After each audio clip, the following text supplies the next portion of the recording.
E aí, beleza? Tô de volta aqui ao segundo episódio dessa segunda temporada do podcast Eu Te Dou Minha Palavra. E essa segunda temporada vai ser praticamente uma releitura da primeira temporada.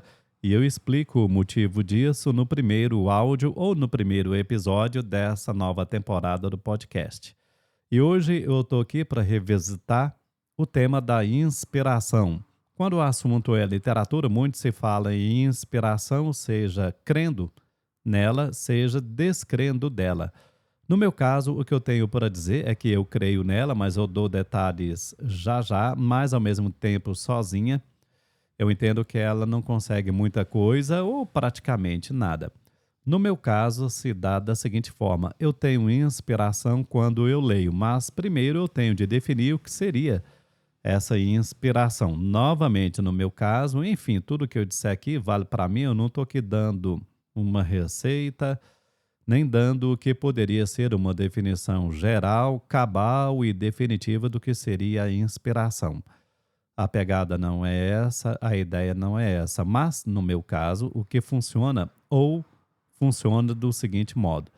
Geralmente eu fico inspirado quando eu leio, e isso que eu estou chamando de inspiração é uma ideia que surge subitamente entre aspas, porque é uma ideia que surge a partir de leituras, a partir do que eu leio, e essas leituras não têm de ser obrigatoriamente literatura.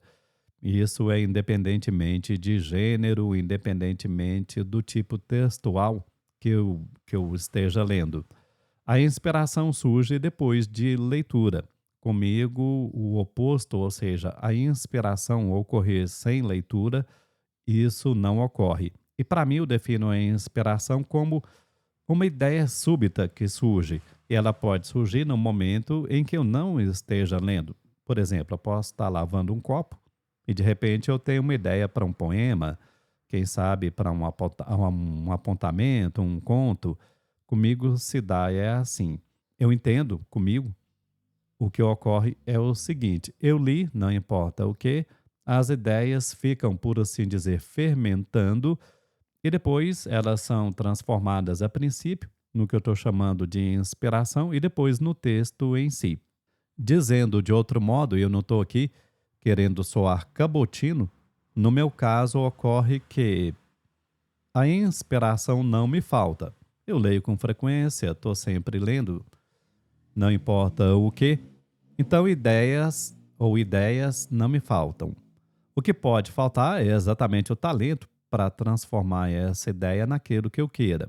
Seja um apontamento, seja um poema, um conto, uma crônica, não importa. Porque o que pode faltar mesmo é a habilidade, a literariedade, no caso, claro, de eu querer fazer literatura, a literariedade para o texto a que eu queira atribuir literatura.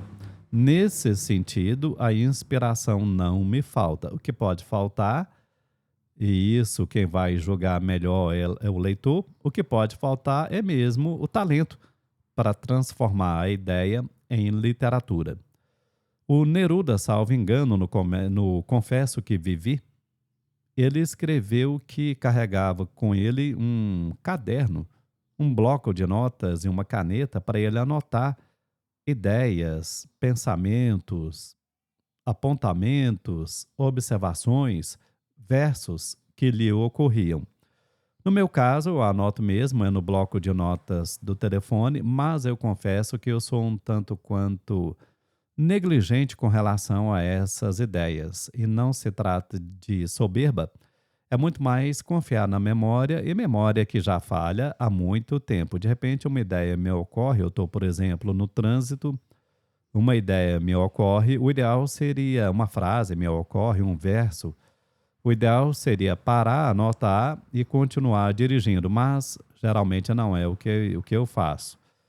Eu tenho comigo a van ilusão de que eu não vou me esquecer de uma ideia que me ocorreu, e se eu estou dirigindo, geralmente quando eu chego ao meu destino, eu já me esqueci do que eu havia pensado, da frase que me havia ocorrido, ou do verso que me havia ocorrido. No meu caso, o ideal seria deixar de ser negligente com as ideias que me ocorrem. Independentemente disso, eu concordo com o Neruda que a gente deve anotar essas coisas que ocorrem para a gente. Em suma, comigo, eu diria que a inspiração se dá desse modo, ela seria um fruto da leitura. Aí eu não saberia dizer se é coisa do consciente, se é do inconsciente, de ambos. Eu não saberia rastrear a origem de uma ideia, de um verso, de um poema, de um apontamento, de uma frase. Não saberia e, confesso, não estou nem um pouquinho preocupado em rastrear de onde vem uma possível ideia que eu possa ter. A minha preocupação mesmo é manter a leitura em dia, é procurar me manter bem informado, porque eu sei que se isso for feito, as ideias virão. Agora, se junto com as ideias virá a capacidade de transformá-las num bom texto, aí isso é outra história. Beleza? Comigo é assim que se dá a chamada inspiração, eu não duvido dela, mas, é claro, é moeda corrente, é lugar comum dizer que a inspiração por si, ela não adianta de nada. Ela não faz nada, ela não realiza nada. Se a gente não se predispuser a materializar essa inspiração ou essas inspirações, de nada vai adiantar. É como o Fernando Pessoa escreveu lá no Tabacaria, o mundo está cheio de gênio por aí e o mundo também ficou sem conhecer as ideias desses mesmos supostos gênios. É o que o Fernando Pessoa chama de gênios para si mesmos, lá no Tabacaria. E é claro, só em nome da clareza, eu não estou sugerindo primeiro que eu seja um gênio ou que eu seja um gênio para mim mesmo. Eu posso dizer, sem querer soar cabotino, que, para usar a expressão popular, eu dou a minha cara à tapa, eu publico. Então eu sou um cara que eu não escrevo para ou somente para mim mesmo, eu escrevo e publico e que o outro decida se o que eu publiquei foi bom ou não. Beleza? É isso que eu tinha a dizer ou a dizer sobre a inspiração e em breve eu volto aqui em mais um episódio do podcast Eu Te Dou Minha Palavra. Valeu!